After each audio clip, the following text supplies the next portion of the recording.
So I want to talk today about an album that is not only my favorite Pink Floyd album, but it might also be my favorite album of all time. And when trying to drop a list of my favorite all-time albums, I try to conceptualize it in terms of if I was going away for a year and could only take 10 or maybe 20 albums with me, which ones would I choose? And for me, the first record I would grab would be Dark Side of the Moon. And I'm a huge Beatles fan, so that should tell you something right there. Now, a little background on my history with Dark Side of the Moon. My dad had this album. I believe he bought it when it came out in 1973, which growing up was my first exposure to it. But I don't recall him playing it all the way through. I remember distinctly hearing the cacophony of Time. I remember Money, which, segueing into Us and Them, and then Brain Damage and Eclipse. But I don't remember him actually listening to it from start to finish. He also had The Wall. The two Pink Floyd albums he had were Dark Side of the Moon and The Wall. And I remember him listening to The Wall more often than he did Dark Side. But at any rate, he used to tell me Pink Floyd was his favorite band, and his name was Floyd, so the irony was not lost on me.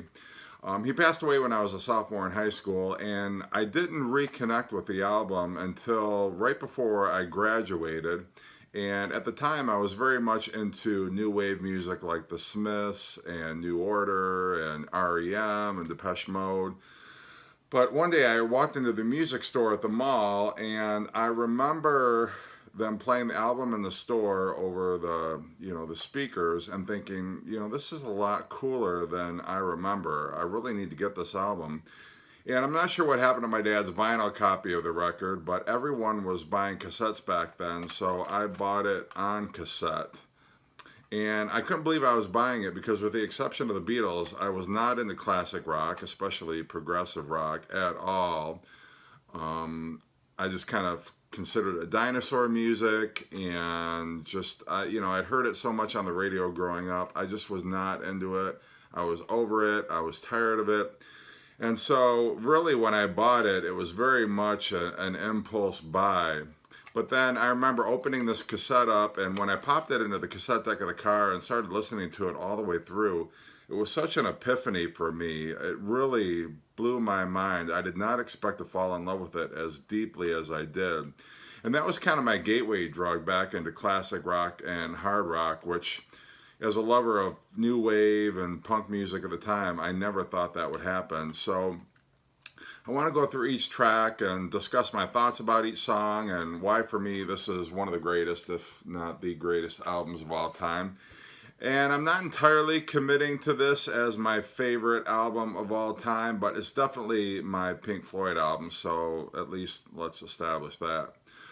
So when I first connected with this album, and I'm looking at the track listing on the cassette, it was very difficult to differentiate between the songs, because one of the things that Dark Side of the Moon taught me is that a track does not have to contain music to be considered a track in its own right. And so listening to the album for the first time on cassette, I did not know where Speak to Me ended and Breathe began, and I didn't know when On the Run started. My first inkling of any continuity on the album was when Time started, because obviously there was the ringing of the clock bells and all of that. So I knew when that began, but everything before that point I could not make heads or tails of. Was On the Run part of Breathe, and was the beginning of Breathe part of Speak to Me, because it didn't seem like Speak to Me could stand alone as its own track. So Speak to Me, of course, is the very beginning of the album, and I almost consider this like the overture of the album. It's the heartbeat that you hear at the very beginning, and then there's some random bits of dialogue. There's a little bit of the start of Money. You kind of hear a little snippet of that. And then there's the maniacal laughter that sort of, turns into screaming. And then you get the opening chords of Breathe, which is very mellow. It's almost kind of relaxes you after what sort of was that pent up, the beginning of Speak to Me, which is very much kind of a building thing. And then just kind of explodes with that screaming. And then you get kind of the release, which is Breathe, which is a very mellow track, and it sets the mood. Even though it's a very Speak to Me is a very kind of condensed overture, it still gives you an idea of what you're going to hear the rest of Dark Side of the Moon. And so we get into Breathe, and like I said, it's a very mellow track. There's the slide guitar, David Gilmour slide guitar, which is just kind of very long and drawn out, the sliding of the guitar. And the drum beat is just a very basic beat. Nick Mason is just kind of keeping perfect time with that. And just Richard Wright playing those beautiful chords, and then David Gilmour's voice, which had never sounded like this before on a Pink Floyd album. If you listen to, Metal and Obscured by Clouds, which were the two albums that came before this, his voice, it could sound pretty and it could sound, harder edged, but it doesn't quite sound like it does on Breathe. And this was the first time, for me, obviously, hearing David Gilmour's voice. And you just fall in love with it instantly. It's just so soothing. And especially, it's a very soothing track. And so it's just kind of going along. And then, the lyrics are talking about, kind of the rat race of life. And then it doesn't last for very long. And then there's kind of the abrupt segue right into On the Run, which, again, you can't even call it a song because it's all a synthesizer, and you just have this very, I don't want to call it claustrophobic, but it's just an intense song because it just kind of builds, and the pace of it, you hear like footsteps, and I always imagined it's somebody running through an airport, and maybe that's, how it was supposed to sound, but you just have the very intense, the driving synthesizer, and there's just a feel like, like almost like a pulse racing, and you hear just various noises, and there's sound effects that come in, but it's just almost like an anxiety-inducing track, just because you've got the synthesizer that is building in tempo, and you got the footsteps, and you hear the heavy breathing, and I just imagine it's almost like somebody who's either running from something, or they're in an airport, they're late for a plane, but it's just got that the tenseness, the anxiety of just running, being out of breath. Just a very cool track, and just so unusual hearing that for the first time. Like, what the hell am I listening to? I'd never heard anything like that before, and I'd even heard, Revolution 9 by the Beatles, but this was just something altogether, and it was just it doesn't sound random at all. It sounds very calculated, but it's just a beautiful, well, maybe beautiful is not the right word to hear, but it's just such a great track to convey, kind of what we all feel at different moments in our life, where we're under that pressure, or we're late for something, or we're running from something. You almost feel sweaty and out of breath. And then that's broken up, obviously, by that kind of sound collage of the ringing chimes and clocks right into Nick Mason's drumming. And it's just, the drumming at the beginning of the song, I can't say enough of, because it's so melodic and it just draws you in. And I just love listening to the way Nick Mason is playing the toms, and the way that it's so melodic in a way that I'd never heard before. And then you've got kind of the chords there that are breaking through, and kind of the ominousness of the music before finally it breaks into the verse. And I've always thought that one of Pink Floyd's most underrated, or their secret weapon, was always the fact that they had three great vocalists. You had David Gilmour, you had Roger Waters, and you had Richard Wright. And unfortunately, this is the last time we would get Richard Wright's vocals. And I love Richard Wright's vocals. I feel like they complement David Gilmour so well. And just listen to Time, how great David Gilmour's voice and Richard Wright's kind of that back and forth, how great they flow together. The song Echoes from Metal is just a great way that they harmonize together. And I'm not sure why he never had a vocal after that, because I feel like he was a very much underrated vocalist. And that's one of the things why, when it comes to me in terms of what is Pink Floyd's greatest album, it's got to be the one where Richard Wright is highlighted as a vocalist, and that's definitely, the track Time. I feel like there's some harmony vocals that he does on Breathe, Us and Them. Also, I feel like his harmonies are in there. And I don't know why they never returned to that. I mean, I kind of know why, because Roger Waters started to exert more influence, and it was more his band right around Wish You Were Here and Animals. But just one of the things I really love about Dark Side of the Moon is you get to hear Richard Wright and his vocals, and the way that there's that counterpoint, and the way that he and David Gilmour just kind of trade those vocals back and forth. And Time is such a great example of that. And then we have, if you listen to the end of Time, Time could have very well easily, the last chord in Time would have segued perfectly into Great Gig in the Sky. But then there's that reprise of Breathe. And one of the things I always, think, God, Breathe is such a great song. It's too bad it had to end the way it did. And then they pick it up again, which I love the fact that, we get that, return to Breathe, and that kind of just breezy, flowing, easy, listening song, which is so great. And so they return to that.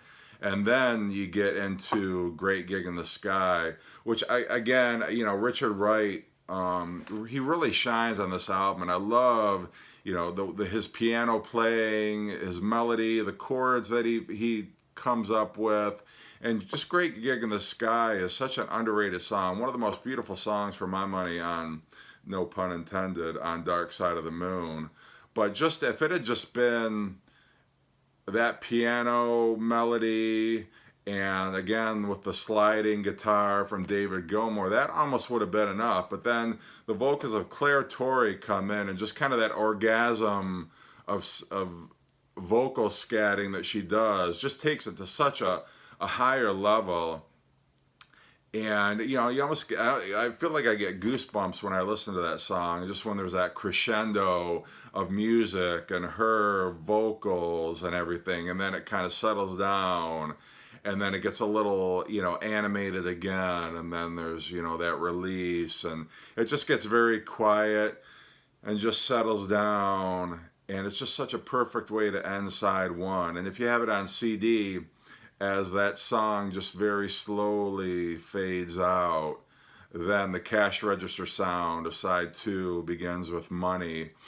And again, another sound collage like we had with the clocks, now we have with, the sounds of currency and the sounds of cash registers, and just that perfect collage that leads right into the opening riff of Money is so great. And Money, it's been so overplayed on the radio. It's probably the song that most people, if they can identify any song by Pink Floyd that isn't Another Brick in the Wall Part 2, it's going to be Money. And even, I've heard it hundreds of times, but I never get sick of it. It's so great.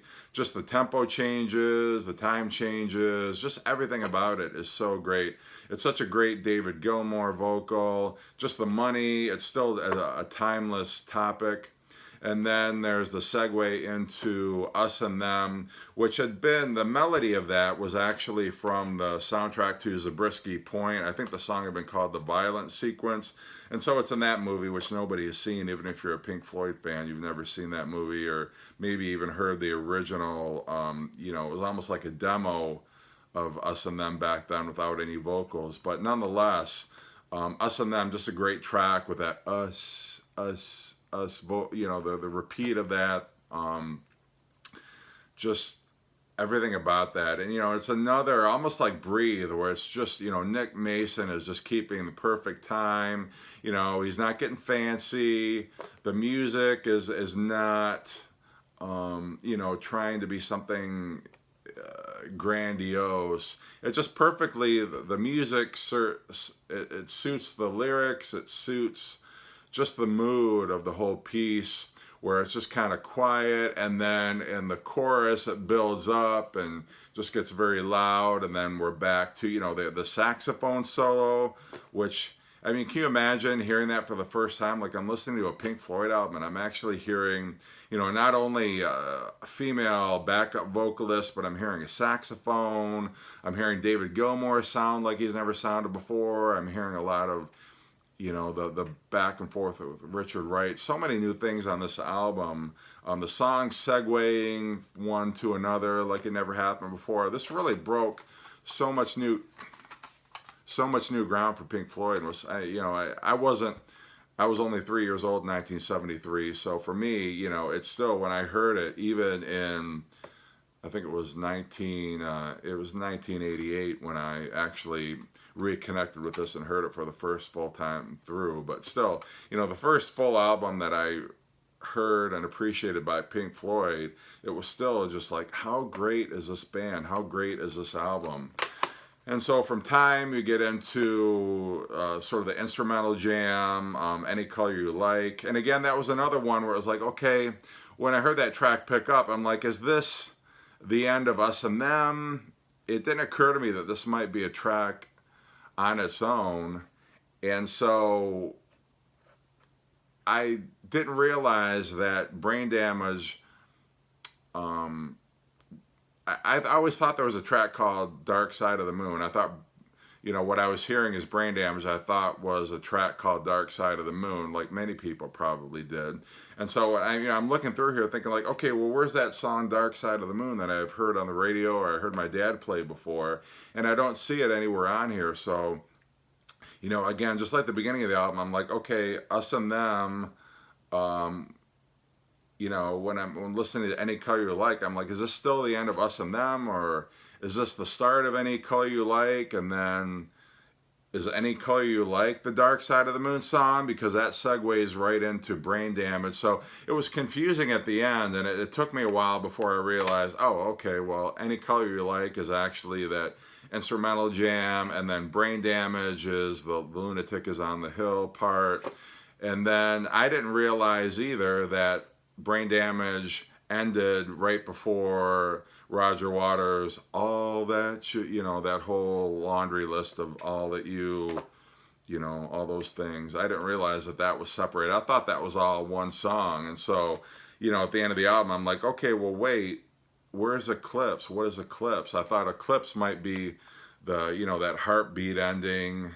So it was just, very odd, and I never heard that. I mean, I loved it because it was like, God, it was like there's not any clear differentiation, with all these songs. And there's not a moment of silence anywhere on this album if you think about it. So anyway, that is my case for why, for me anyway, Dark Side of the Moon is the greatest album of all time.